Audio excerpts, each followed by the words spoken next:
you are joining us at the beginning of third episode of our SPORTSDIP series that is connecting the worlds of sports and diplomacy.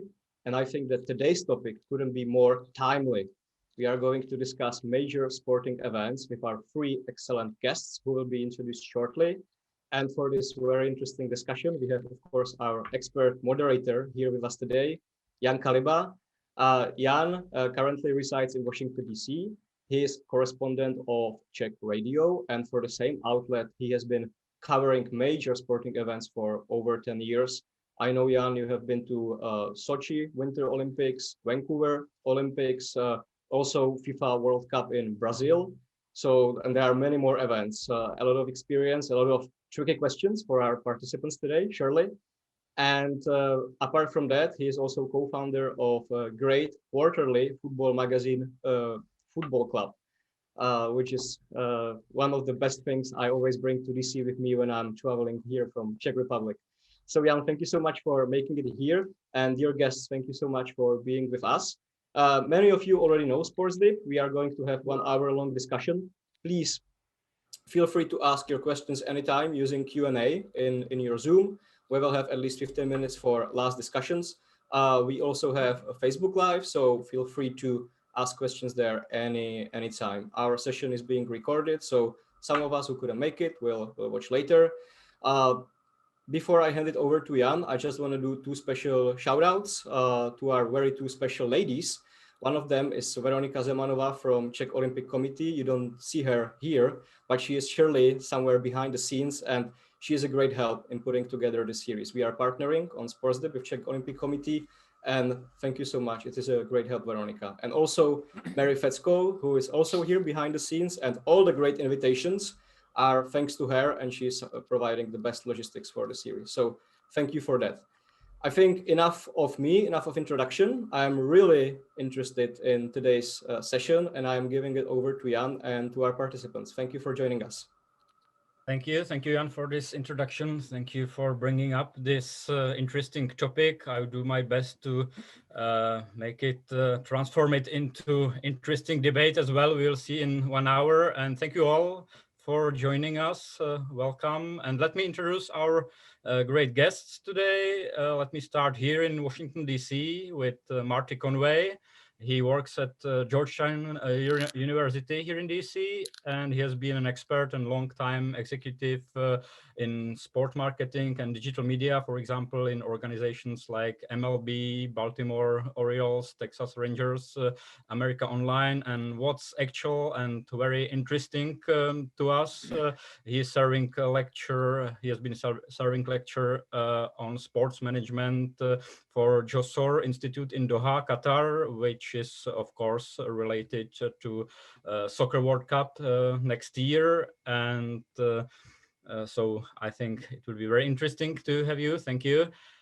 And we are heading eastbound. We have two guests in Czech time zone as well. Gabriel Waage is head of Czech and also European softball. He brought softball world championship to Europe for the very first time. It was in the Czech Republic 2 years ago. And he's also a member of Czech Olympic Committee's executive board, and he's experienced sports diplomat and organizer. And of course, very well-known name, the most successful cyclist in the history of Paralympic Games, Jiří Ježek. Is here with us, 6 golds and together 11 medals from 4 different Paralympic Games in Sydney, Athens, Beijing, London. So from, as you can hear, places with very different political environment as well.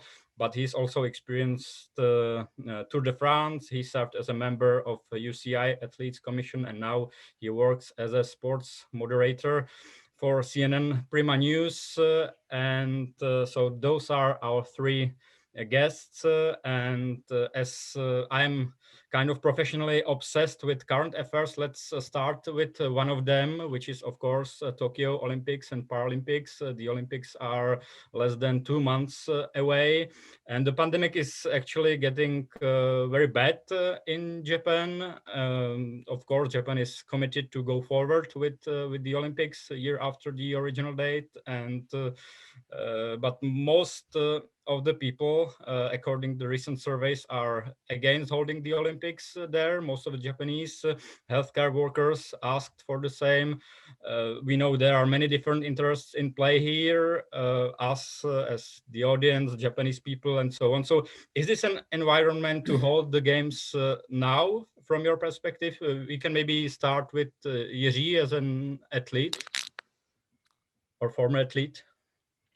Of course, yes. It's very difficult situation especially for the Japanese people, because when the situation is bad for the people and for the healthcare system, it's very hard to organize such a big event for the organizers and for the International Olympic and Paralympic Committee as well. But if I may to speak on sporting side as an athlete or former athlete, all the sporting family around the world, all the athletes, all the, teams, all the national teams, all the national Olympic committees, they are working hard to make it possible, because, for the one generation of athletes, missing the one Olympic cyclist could be very threatened. And even to postpone Olympic Games for one year, it was problem for some of the athletes who, for example, planned to retire after the games. And we have only in Czech Republic, we have a lot of famous athletes who was focused on Tokyo Games 2020, and make it 1 year longer, the career 1 year longer was problem, but everybody would be happy and loving to have it this year. So for the sporting people around the world, it would be disaster to cancel the games. So I think everybody will work so hard to make it possible and to make it easy even for the Japanese nation, for the people in Japan, to make it safe and make it healthy to come, because we have to see that all the world is coming to Tokyo. So it could be seen as a threat from the people, from the citizens of Tokyo and from the people of Japan. But I think we are so strong in know-how how to make it possible. So I would be very happy, and I will be so proud on the sporting world if we can make it. Mm-hmm. Maybe at this point I would ask Gabriel, because for you as a softball official, it would be especially painful if the Olympics are cancelled, because softball as a sport just came back to the Olympics and the future is not sure. So it would be really bad from your perspective, right? Well, to be honest, I was really surprised last year. I couldn't imagine that the Olympic Games was postponed. I couldn't believe that it will be possible to make it, the postponement. But when it happened, we sit down. I think that all of the sports athletes and also diplomatics, they sit down and say, hey, how important is Olympic Games for us, for all of the sport family? And I think that the Olympic Games in Tokyo 2021 finally will happen. I really think that I 100% believe that will happen. And I think the Japanese people finally will be proud that they could make it, because that will be different than in past, of course, because there will be some restrictions because of COVID, some restrictions of spectators, and some really restrictions where it's possible to go or not.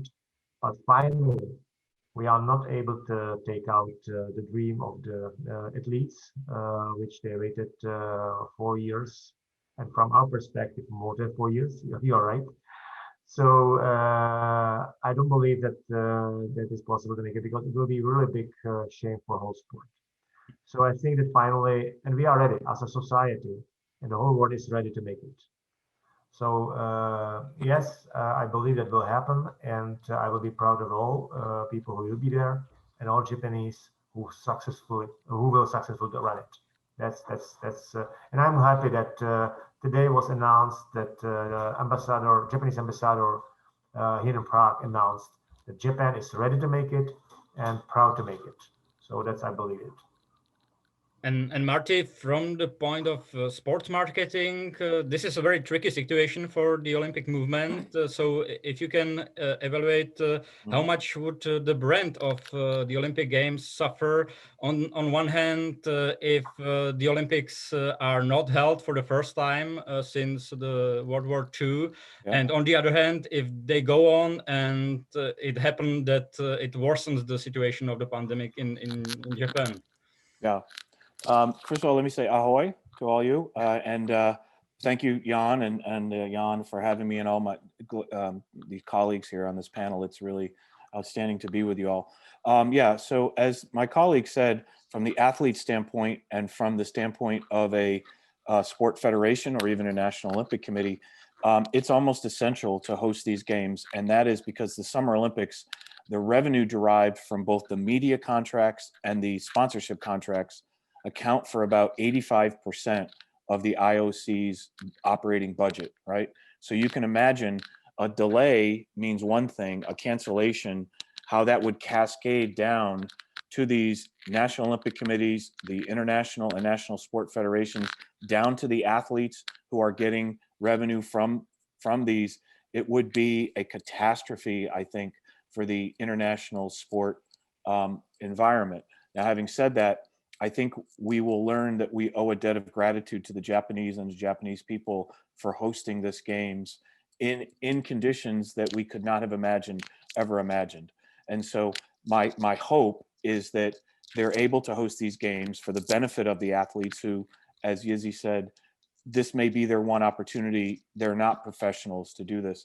And then what I really hope is that sometime the IOC or other governing bodies are able to give back to the Japanese community another games or something to make up for this. Because as we know, all of us have had engagements with Japanese officials and citizens.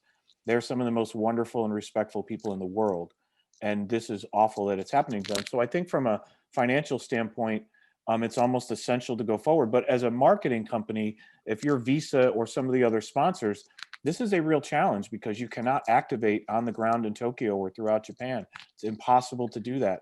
So you have to turn to more creative ways, digital, social, to activate around the athletes that you sponsor or the events that you're involved in. Thank you all for this warm-up question, and so let's come to our really to our topics of today. And let me start with thanking to ancient Greece, actually, and ancient Greeks who gave us two incredible ideas, the political concept of democracy and also Olympic Games. Both we like to enjoy in the case of Olympic Games, and generally the idea of sports and as an important tool to balance our mind and body and to combine bodily, moral and spiritual virtues. So we can see in this sense that democracy and Olympic Games are connected from the very beginning as sports and politics are. Now, of course, we live in the world which is much more complicated.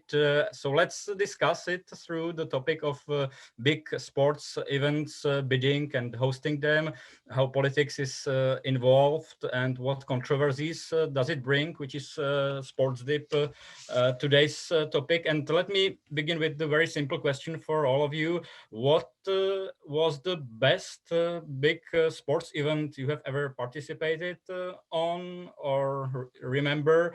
What was the role model for you in the terms of organization, the situation and atmosphere around that in the society where it was held? What would you tell us about your experience? Is he? We can start with Marty. He's Oh, okay, sure. So I actually have a couple I would just like to point out to you. So when I was very young, too young, but I do remember, unfortunately, the games of 1972, and that is because of the tragedy that happened there. And I remember that because my parents didn't really watch sports very much, but they gathered around the television because of the events that were happening there. And that was the first time that I can remember something other than sport being a part of an event and news and tragedy, to be a part of that. So that still is something that I remember. But in better times, I remember the two, and have understanding and studied this, the 2000 Olympics in Sydney was something that was very joyful. There was a sense of, we've moved the Olympics into another, continent, and we're celebrating, and who can forget the opera house and the bridge and the great visions that come from that. And I think that's what people began to see. But from a pure business standpoint, if you study the 1984 Summer Olympics in Los Angeles, you'll study the beginning of the commercialization of sport. And that is really when the switch was flipped. And actually starting in 1985, the IOC started their international corporate sponsorship program. And that was really the lighting up of major events where people and countries thought, hey, we can do this too. And it led to the 1992 games in Barcelona, which were wonderful, and some other opportunities. So there are a few, I think, seminal events. There are many more. And there are other events besides the Olympics. Clearly, there's the World Cup, there's the World Athletics Championships, there's ice hockey, there's basketball. But those are some of them. And I would also say the 1992 games in Barcelona with the Dream Team. And I think that was something that not only for basketball, for all athletes around the world to see the best all in one place, it motivated them. And I think it brought a lot of international competitions to the fore. And so those are a few that I think really resonate with me. And I think they've resonated with a lot of people around the world. Mm-hmm. Jiří, you experienced many big events as an athlete. So what was the role model for you? Where did you feel the best? If I may stay at the Olympic side, I have experience since Sydney 2000 to Rio 2016. And I really have to say that the most beautiful games are London Games 2012 for me. Especially for me, because not because of the success on the games, but especially with the connection of the hosting nation to the games.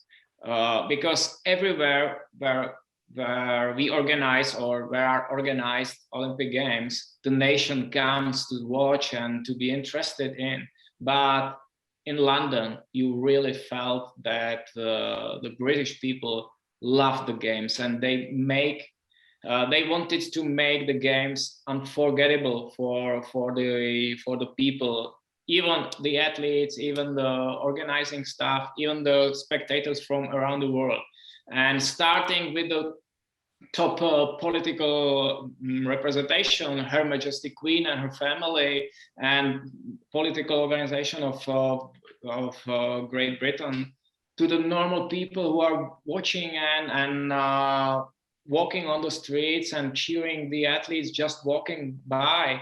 It was amazing experience. So for me, it was a role model how to organize the games and how to let the world feel that you invited them to the hosting city or hosting country.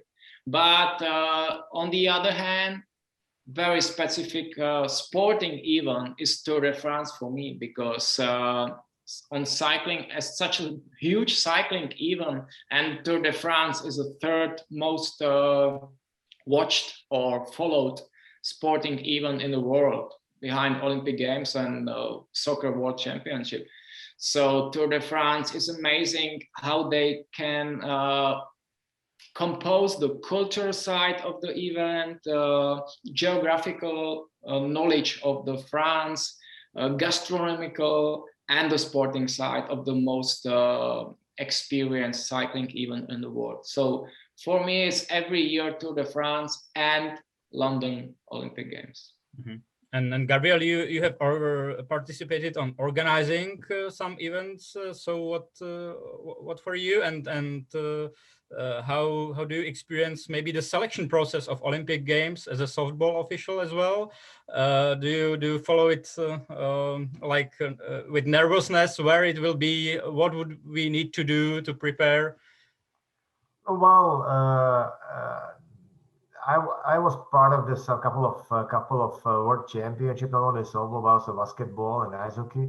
But what I really would like to share with you, my really deep experience and very good experience with the World Cup in rugby. It was, I guess, in France, 2008, I guess. Because that's what was amazing there. Not only the sport, because from first point of view, the sport looks like hard sport, but they are very gentlemen. And this gentleman is going also over the spectators, and how they could keep the attention of the event more than months, because you know the World Cup rugby is about 40 days or 45 days. How they could keep attention on that, how the people around was proud on yours or themselves as a fans, but how they can respect each other. So these values, what came mainly in this event, it was something what showed me that, hey, the organizing of the events is not only about the sport, but also about these values, which are very important. You know, I think that 80% of the positive notice about the country is coming from the sport, not from the politics, but from the sport. And that is what we have to have in our mind, when we are organizing these events. So that's my experience about it.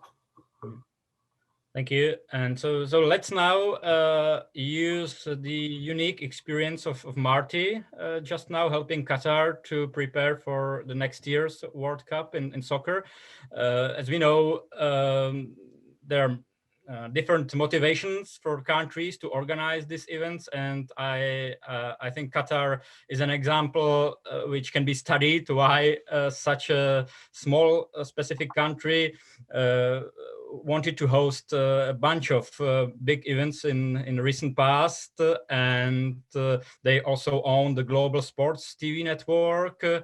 And as we know that this is a very small country, which is as small as one region in the Czech Republic. It's approximately the same size as Central Bohemian region, which we cannot imagine to have all the Soccer World Cup there or other events that Qatar held. And as we know, that Qatar is a mixture of constitutional and absolute monarchy, and the civil and Sharia law is combined there. So we know about the topic. I'm convinced our audience as well, but can you bring us to their thinking as an insider and repeat for us what is their motivation to get involved so heavily in sports and organizing big events? Yeah, so I thank you for the question, and I'll share this with a quick example to start, and that is why to do it. When I travel, one of the things that I do is I contact my financial institutions, banks, whatever, and say, I'm going to be traveling, and so I want to make sure you know that, so that you don't see any charges from other countries, and to do that. And so I called my bank, and I got this very nice woman. Her name was Mary on the phone, and I said, Mary, I'm just going to give you a heads up that I'm going to be traveling to Qatar next week, and I wanted to make sure that you knew that, so that you don't flag my account for any charges. And there was silence for about 5 seconds. And I said, Mary, are you still there? And she said, yes. And I said, Mary, do you know where Qatar is? And she said, no, I'm sorry, I don't. And when I explained to her what was happening and that they were going to be hosting the World Cup, then she said, oh, now I've heard of Qatar. I know exactly what you're talking about. And so that's a real life example of the tune-in factor of what mega events have become. And they've become such a mediated event, right? Let's set the athletes aside and the sponsors aside and everything else. But they've become such a mediated event, and they draw such attention, especially the Olympics and the World Cup. And so their motivation was to be bold and to bring an event, frankly, that no one thought possible to a region that has a complete enthusiasm for the game of football, but there just wasn't any recognition. And I'll say this: when they won the bid for the World Cup, the Qatar football team was ranked 160th in the world, and now they're ranked in the top 50, right? So what does that do for the sport? But to make the point is that their objective is to really bring the world together in a football sense, in a place and part of the world that no one thought was possible. And so everything that's going on around it, the building, the trade, tourism, all different things. Now, is it a challenge? It is a huge challenge for a country with a little more than 2 million people. But I think what we're going to find over the next year is it is a regional event where now that they've settled some of their differences with their neighbors, there'll be training facilities in Saudi or training facilities in Kuwait. Teams will travel in. And so what they were hoping to do was to be a focal point for the region, but that comes with challenges, and they're very aware of that. And when I was explaining to somebody earlier, hosting a mega event and an event like the World Cup now, it's almost as if you bring with it this enormous spacecraft that has thousands and thousands of lights, and it sits over your country for the next 10 years leading up to the event, or 7 years leading up to the event. And you have to learn how to live under those lights every day. And it can be frustrating because it points up some of the shortcomings in their society, and they're very aware of that. And I would just close by saying this: when I asked people over there talking about how they were going to be able to work out the differences, for example, with alcohol, the restrictions, or other things, they said to me, Professor Conway, we just want one thing. We just want people to know and respect our culture, just as we know and respect other cultures. And that's all we ask. We're not asking them to behave any differently or to change anything that they do in their normal lives.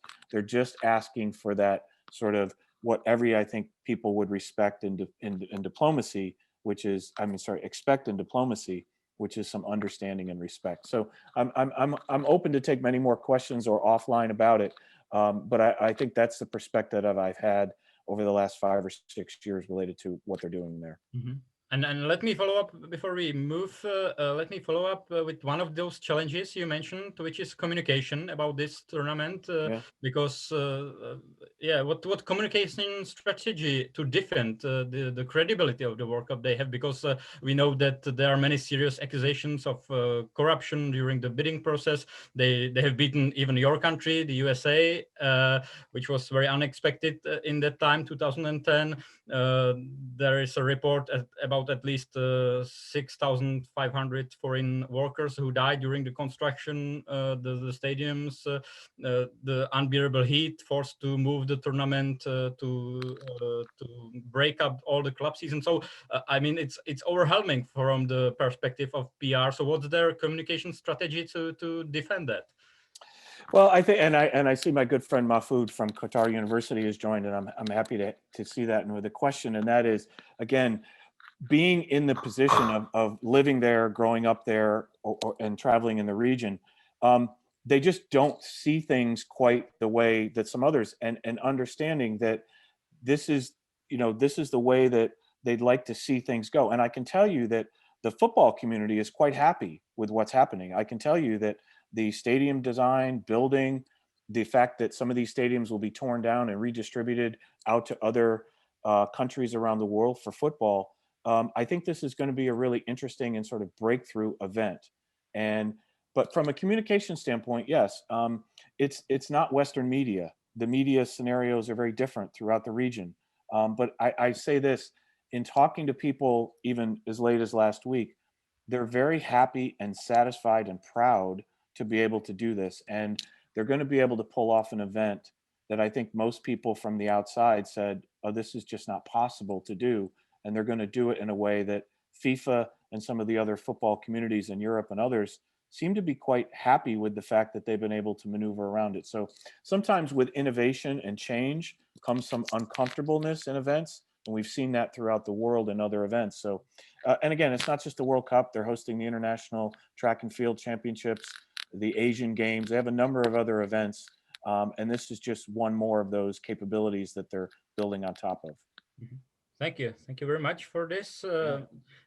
Gabriel, I would like to ask you more generally about the motivations of the cities or maybe countries to host big events. What would you say are the motivations, the main motivations in these times, the burdens and benefits for them? Because you are an organizer, also an official who sends his sport to bigger events. So what would you say are the main burdens and benefits and motivations for hosting cities and countries? Well, thank you for this question. We can see so many differences between motivations, how to make it, why to host it, why to do it on this way, for example, in one city, or why to host it in the more cities or more countries, like currently is quite often in the Europe to host in the more countries. So it's quite logical that some financial revenues, like the people has to come and to stay, and but it's not the big issue why to host it. I think that what I'm trying always to put in the hands of the organizers, that's the unique challenge, unique option to make something unique in your space, in your environment, because that you have the chance to show your hospitality, your lifestyle, your culture, and also you can give the hands to them to come back.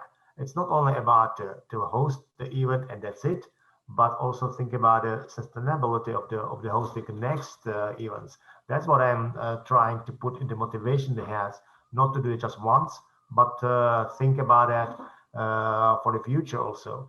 So that's the same like Marty said, after that, they are living in the lights after a couple of years after that. That's important. Think of that. We have to learn that. That's take it more advantage, take more chances to take it. So there's so many motivations, but I'm really pushing to them to think largely, not only about the one event. Yeah. That's important thing. Yeah. May I just follow up with that, because I think it's interesting, and that is in hosting the events. As I said, there are many challenges, but some of the opportunities are what empowers the population. And sometimes it's an education program like they've been running in Doha with the Josor Institute, but to build that sort of capability within your citizenship and the population, not only just in hosting an event, but like I said, building education, building capabilities that last far beyond. And I know there's been some questions in the chat about trade relations and other things. So introducing things that go far beyond the single event.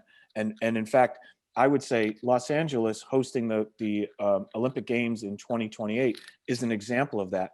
It went so well that the community around Los Angeles, it's the only city in the United States that's even willing to host the games anymore because of the Legacy Foundation and the millions of dollars that have been distributed to the community throughout. So there are many legacy and long-term effects, but I focus on those individuals, young people who see events for the first time and say, I can do that, or I'd like to work in that area. And that was just not something that they could have possibly, because we covet what we see. And if we can't see the event and see the athletes like Yizzy and others, then they really can't, see what they could become. Mm-hmm. Maybe one quick follow-up with Gabriel. Do you see different motivations because every country want to promote itself during this kind of event? Do you see any difference democratic and authoritarian regimes, how they approach this field? Well, there are different motivations for them to host such events, or it's basically the same. They want to promote themselves. No, it's slightly difference. If you are asking some differences between, let me say, more democratic countries and more, let me say, dictating countries or authorizing countries. So yes, not only the motivation, but also in the running of the event. But generally, I think that both of the ways, they simply would like to be so successful. So the ways are different. It's true. For example, sometimes I'm feeling that from the countries which is really strong under one person as a leading as authorization countries, they are more or less doing everything quite hidden but strong pushing. That's not so open cards. but finally, it's not a big deal in the end. Mhm. So this brings us to a general question: should any country, no matter what, has a right to host Olympic Games or other big events, no matter the political regime? And if not, where is the red line? I would like to ask Jiří, is there a country you would never go to participate on a big event as an athlete, or there is none? You know, as an athlete, I was very happy for every organizer of the event, especially the main events like Olympic Games, World Championship, because it's essential for the sport. The organizers of the event are essential part of the sport, because without competition, there's no sport.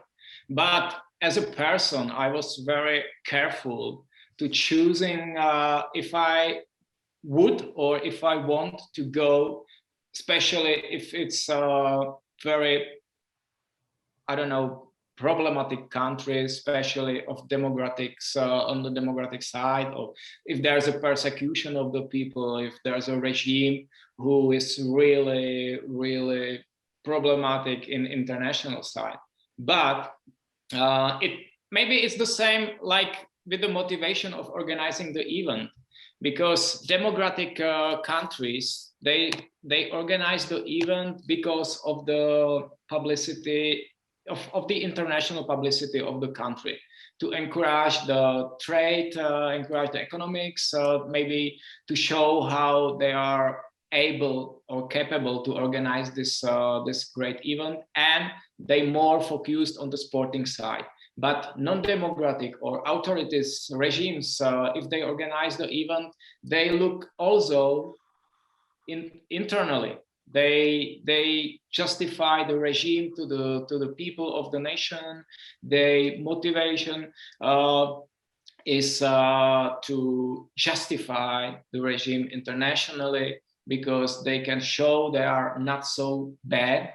They can organize the event. They can, the people are looking happy at the spectators, but it's on the side of every athlete to put on the way, if it's still good to be a part of the propaganda, the part of the event, or this is enough, this is the red line. And it's very individual, and we have every year we have numbers of countries with very tough regimes, and we just have to agree internationally, every sport, if to put the bid and put them the organizing of the event. So I was racing on democratic countries, even the authority countries, and as Gaba said, it's slightly different. You feel the politics more on non-democratic countries, because they want to justify the politics, their politics, to make publicity of the country, not so economically, but more politically. And it's very, very hard to choose where is the red line. But as an athlete, you don't have much time to postpone 1 year and say, okay, I'm not going for this World Championship because the sporting life is too short. Mm-hmm. Yeah, this is very tough topic, and from the perspective of bidding process and international movement, I would maybe ask Marty what does he think, because I remember we heard before the Beijing 2008 Olympics and Sochi 2014, even World Cup in Russia. We have heard that let's do it because the countries will open up more, will gain some other kind of values, would be like better for their people, but on the other hand, after that games, the exact opposite happened often. After Beijing, the Chinese regime since then became much more oppressive. In Russia, just after the Sochi, I remember we flew out, and just immediately they annexed Crimea. So what's was the good approach here, not to legitimize those countries, but to let the people enjoy those events and give them a chance to evolve somehow? Yeah, so I think again, it's a good point, and it's a very topical one, which is sometime in around 2000, both the FIFA and the IOC made conscious decisions to move these events around the world in different ways to South Africa and Beijing and other places to share that. And I can only tell you just a few things anecdotally. So I just had an interaction with a student yesterday in one of my programs here at Georgetown who is from China, and she's actually studying mega events right now. In fact, some of my students are in on this event right now. And that is, she was overjoyed what the 2008 games in Beijing did for her and her understanding of sport. I can't describe it. Now, again, from the outside, and we have some other views on what that is, but for the people in that location, that's what we have to start to think about is more. So the second thing and most important thing, just to follow up on what Yizzy was talking about, which is things have changed, and things changed in 2007 when this showed up. And that is when the iPhone and social media and digital media began, athletes now have a profile and a platform that instead of making the decision to go or not to go to a location, they can go and they can speak out, and they do. And I think that's this age of what we might call athlete empowerment is just beginning to take hold because it brings attention to issues. So yes, we can import things into countries. We can import goods and services through trade, but we can't import values, and we shouldn't be expecting to do that. And so I think there's a combination of things which are making this very interesting, but you know what? The discussion is good. I think the discussion is good, and it moves things along. And as I said, we're not going to import values into some of these other countries that are hosting individual events or mega events. But what we are doing for the populations in those countries, we won't be able to calculate for decades because these are young people that are going to come through the system and they're going to make change around the world. What kind of change, we don't know, but I think that's what we expect. And I think a lot of it has to do with the advent of the phones and different things like that, which I think have been a net positive. Are they a challenge for organizers and leaders of countries? Absolutely.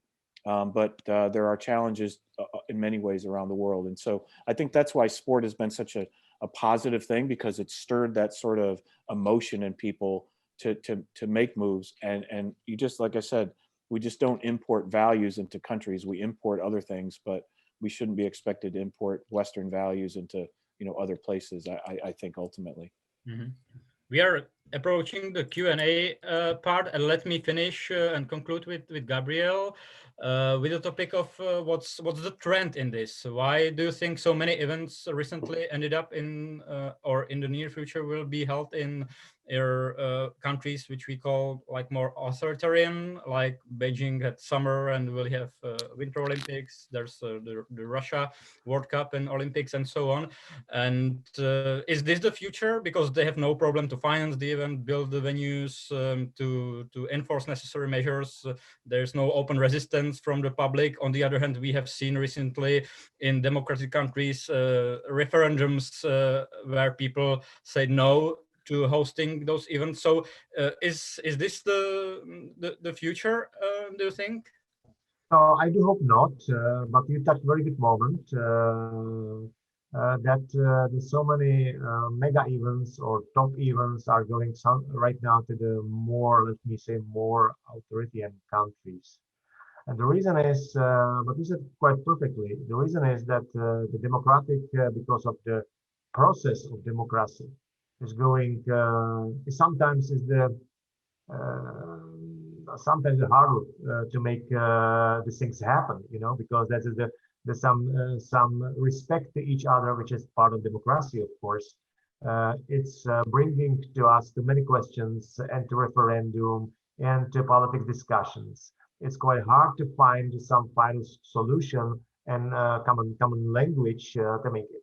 That's why it's, let me say, easier right now, easier way to make it in the more authoritarian countries. Even I don't want to talk who is that and who is that. I'm not the guy who can judge which is the country like that. But surely they have the more chances because that's because they are going by shorter, easier, but sometimes, let me say, harder way to say, yes, we'll be like this, like this, like this. That's the way of current situation. But I do hope that it's not the future. That's the only on those part of the world will go the mega events. I don't think so. Okay, thank you all, and we will try to answer as many questions as possible. So let me start immediately. Maybe this is for Marty, but whoever feels that can answer this, please do it. Duan Wyszynski asks, how will the impact of the pandemic delay concern economics affect future games or other major events planning in terms of risk mitigation or assurance? Yeah, I think that's a fabulous question because, and I take you back to the way that I have simplified this for my students with regard to the pandemic. It is the suddenness of 9/11, right? Planes hitting a building, but the severity of World War II, right? Because it's covered the world. And so when you take those two things, the suddenness and the severity, and put that together, I think this going forward changes world events in terms of sporting events, just like 9/11 did for the Olympic Games and the World Cup. We would have, the additional $1 billion that Athens organizers had to spend on security between 2000 and 2004, right? The difference changed. And again, we talk about why certain countries or leaders can host games. It's because we've stacked these additional costs on top of what were already a costly event to host. And so I see going forward, protocols on health and safety and potential quarantining and things being something that will be in the consciousness of organizers for the next 10 or 20 years. We'll have to see what happens from a health standpoint around the world. But I see this as an addition, maybe another $1 billion to what security did, what 9/11 did for security. I think the COVID virus may do the same thing for health and safety protocols going forward. So I think it's going to be a concern. And again, we'll see how much comes back, how many variants recirculate around the world. But I'm very concerned that there are many countries that still are under 20% vaccinated around the world. And it's difficult for athletes to train and travel and coaches and administrators to move around. It's okay to have continental events like the Euros or national championships, but I think it's going to be very hard to do international championships. And I hope that by November, December of 2022, we're able to host a World Cup in Doha where it feels somewhat normal and easily to be able to travel in and out. That's my hope. I cross my fingers. Okay, thank you. We have several questions from Perth, Australia, if I'm not wrong, from Brett Osler. And maybe one which is connected partly to your answer is for Jiří. Brett asks that some Paralympians are more susceptible to being immunocompromised and or vulnerable to illnesses. How much discussion has been had amongst the Paralympic community, athletes, coaches, media officials, etc., to ensuring safety for all? I've been experienced that in many countries in Europe or United States, Australia, they consider the people with disability, like Paralympians or non-sporting people with disability, as a specific society. They have a privilege to be vaccinated first or in the first waves of vaccination. So a lot of Paralympic athletes who have a nomination for participating in Tokyo, they are already vaccinated. So I don't think there's an issue, but of course, all the entourage, the supporting staff needs to be vaccinated too. So this is, I think, ethical problem in every country which has problems with the vaccination, who has for example, now below 20% of vaccinated people. If they want to give the privilege of first vaccination to Olympians and Paralympians instead of the elderly people or all the people with some problems. And as I heard in Czech Republic, the Olympic and Paralympic Committee, they agreed not to ask government to vaccinate the sporting staff sooner than they originally have an approach for vaccination as a normal people. So I believe if vaccination will be, for example, next month or in 2 months, there's even broader in the world, the problem will be lesser. But now, specifically, Paralympians are vaccinated more than Olympians, I think. Mm-hmm. And do you think, let me follow up, do you think this may be in Tokyo Olympics case for, I mean, some countries are nearly done with the vaccination, whoever wanted to be vaccinated is vaccinated, as here in the US, and other countries as Czech Republic are not vaccinating their Olympians. So do you think it would be disproportional and it may have a role in the sports events itself? I mean, 2 months ago, I have attended US Olympic Committee discussion about, okay, we now can vaccinate all of our athletes. So, and they will giving advice to do it now or in 1 week, 2 weeks, they can just decide, and other countries just didn't have an access to the vaccines. So would we see some results of that on the field, track and field? If we experience this, it will be work for IOC or International Paralympic Committee to maybe lobbying for the distribution of the vaccines, specific vaccine for the national teams which they have problem, because we have to keep equality for all the countries participating in Olympic Games or Paralympic Games. So if we have the strong issue from many countries that we are not able to vaccinate our Olympic or Paralympic team, it would be perfect position for IOC or IPC to help them, the specific nations, with the vaccination. If it's possible, it's my idea, but I think to keep equality would be on mentions of International Olympic and Paralympic Committee. Mm-hmm. Which is maybe mirroring the situation generally around the world with vaccination. Yeah. Yes. There is a question. Sorry. If I can follow up this question, because it's very interesting question. I mean, the vaccination of the sports, but we have to notice. I had 2 days ago really hard discussion between all of our continents regarding the vaccination and how a situation that, and we have to have in our mind that we in Europe and in North America, even in Europe we started lately, very late with the vaccination in general, but we are still far away in advance than the rest of the world, like South America or Africa or some countries in Asia. And that's will be the big problem already in Tokyo, because that they are not able to get it. You know, that's even the idea that IOC or IPS can support it is perfect idea. But I'm really, really afraid how the national governments of those countries in those part of the world, that's a really big issue, because I'm really, on that situation, we should do not only on the sports, but in general, the whole world, really to support the distribution of vaccines to those parts of the world, because that's otherwise we will be facing catastrophe.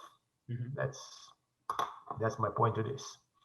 And if we can stay with you, Gabriel, there's another question from Brett from Perth. Given your broad experiences across a range of major events, what are the fundamentals from a sports diplomacy perspective that are common across sporting events, and what are some of the elements from certain events that should be applied to others according to your experience? You mean the sport by sport? Do you mean sport by sport? That's the topic of the question? Yeah, it should be it. I will try to go through it again. Given your broad experiences across a range of major events, what are the fundamentals from a sport Yeah. diplomacy perspective I see. that are common to sporting events? And Yeah, well, I think that you know I said in the beginning, the organizing of big events as a World Cup of mega sport or multi-discipline, multi-sport events is it's a diplomacy anyway. It's you are serving not only the sport, but you are serving all of the other values which is around that. So that is it's not that we can take something from that and implement it that. We have to think about organizing of event as a general value. You know, that's not only that we can select something that there's something. So I would say that we have to have in mind by the organizing of the event the major idea why we are doing that. What is our main goal? What is their goal? And we have to do all those things to do that. It's not a difference if we are doing the basketball or ice hockey or softball or whatever. But you have to have this idea always in the mind, in the top, in the front, in the mirror. Look on that daily business and to go on.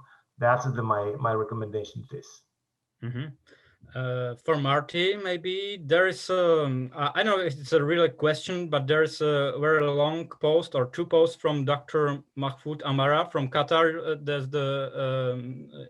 That's our viewer you mentioned, maybe, Marty. Yeah. Yes, sir. And he is basically asking that small is relative, why not? And he's advocating for World Cup in soccer being held in Qatar.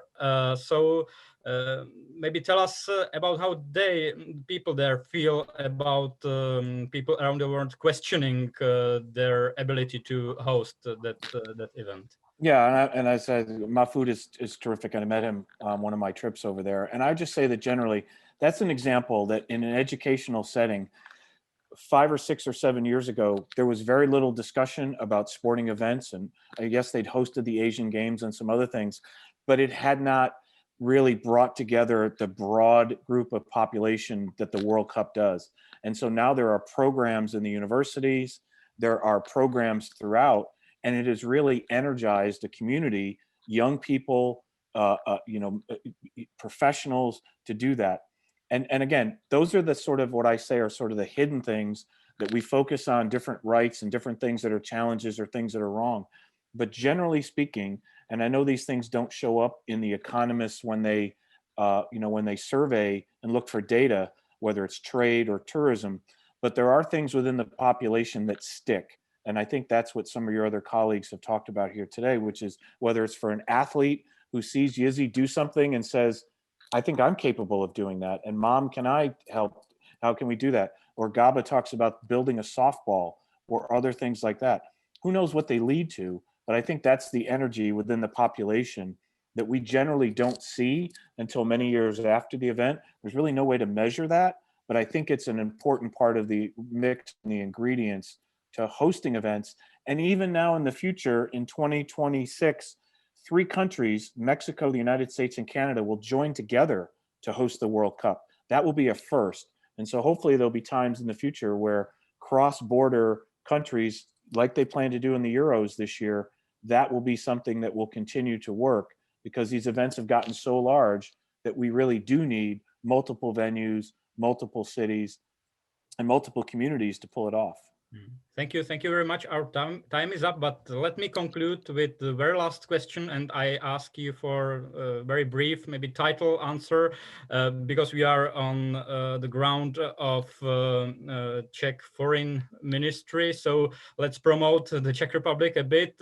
Robin asks, what are the most successful major sporting events Czech Republic has ever hosted? So maybe a question for Gabriel or Jiří.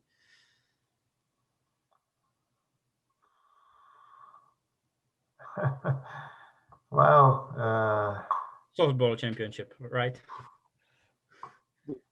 Besides this, of course. No, well, I think that we are very good at the ice hockey. ice hockey championship, what we are doing, because that's one of the really national sport here, and we have the hero, we have a role model in NHL, in America, Elsie Agar. You know, that is really everyone who's playing the ice hockey here, from the kids. They would like to be as him. That's well, that is really what we can do. But we are organized also very successful World Cup in basketball with women's, because we finally get a silver medal, and of course it's very important for the success of the event when the home team is going to the medal, because that's the spectators or nation or host countries, host people, they are identify with them. You know, they are feeling like they are in the sport, and that is the getting the power and proud of the nation. So that's maybe why the basketball women World Cup was quite successful here. Yeah, but that's my experience on that. No. Okay. Yeah, I would agree. I mean, I think for all of you, all involved here, the embassy, the athletes, federations, people that are, you know, involved throughout, there are so many things that are possible for you to do with events that haven't even been thought of yet, because you have some tremendous athletes around the world who are getting recognized, yes, in ice hockey and tennis and other things. And that really motivates an entire population of younger people to come through to do that. Coaches, trainers, physios, all of that. So anything that you could possibly do, because I want to come when you host those events. I want to be the first one to buy a ticket and to have those events and to cheer those folks on throughout. So you pick the event and I'll be there, and I'll bring a group of students. How about that? That's great. I don't know if Jiří wants to conclude. Yes, I just want to add that we have wonderful sporting fans. So whatever is organized, it's very hugely visited by the people, and supporting not only Czech team in every sport, but supporting all the participants in every event. We could see it in 2019 Para Hockey Ice World Championship in Ostrava, which was a breakthrough for the Paralympic sport, because it was sold out every sporting games of para hockey, and because we are ice hockey nation. But it was a shock even for the International Paralympic Committee, and the biggest names from International Paralympic Committee was amazed by the spectators in Czech Republic. We are a very popular touristic destination, so we are very open to organize the events. And for example, Prague Marathon is one of the most beautiful marathons in the world. So we can organize it, and we are open to organize it. Okay, thank you. Thank you all our great guests for your views and comments. And thanks to our very active audience. And sorry to Jan, because we are 4 minutes over the time limit in Czech radio. My employer would be very angry with me to be 4 minutes over a time limit in any program. So my apology, and thank you for organizing this. Thank you so much, everyone. I would say, just on the top of what Jiří has said, the Czech Republic has amazing spectators and participants, and we have amazing supporters of SPORTSDIP, amazing moderator and amazing guests. So thank you so much for joining us today, and we hope to see you soon again. Thank you. Thank you.